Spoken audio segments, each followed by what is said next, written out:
Cora. If everything that has been said here today by ministers and by representatives of the Cabinet was true, was factual and was working, we wouldn't be having this debate today. In fact, if the government had to listen to the many backbenchers who raised these issues over and over again at our parliamentary party meetings, we wouldn't be here today.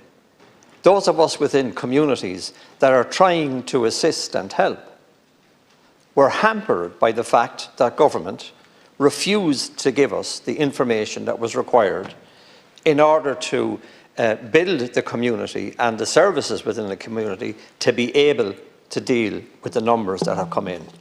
So I lay it squarely at the floor of the Minister, or at the door of the Minister and the government. So we now have property owners who submitted applications to the department for the housing of Ukrainians that have come here fleeing from war. They've spent a huge amount of money on those properties, and they're now being told, having gone through the 5 stages, that they're now no longer needed.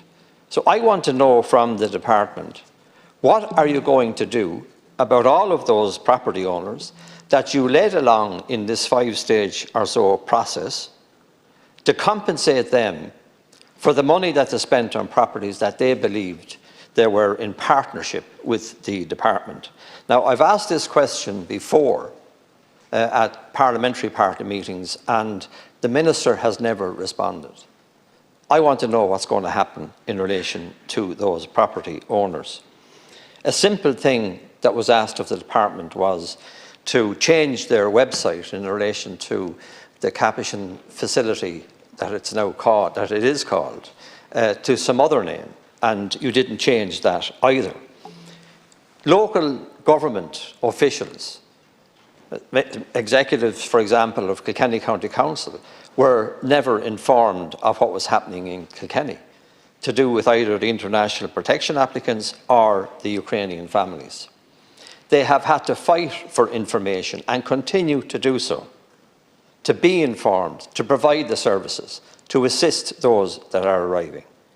And still the department withholds the information, doesn't share it in the way that they should, blames communication. And when I see that, Count Cora, being described as a failure of communication, essentially what that means is a crisis in terms of the failure of government to deliver in respect of this.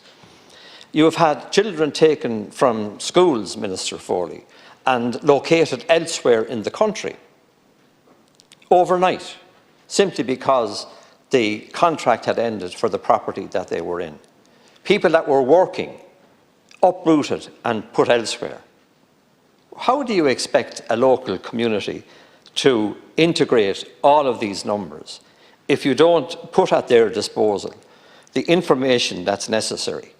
Now, all of the ministers here today said that there is all sorts of supports available, and that is not absolutely true, because there's gaps in the system all over the place, and to get information, again, is impossible.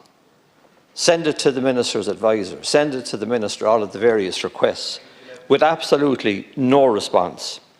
So I would ask that there be a level playing field here, whether you've been living in Ireland or whether you've come here to live as a refugee or international protection applicant. Everyone should have the same resources made available to them. And that is a core issue here in terms of the debate. Deputy Holly.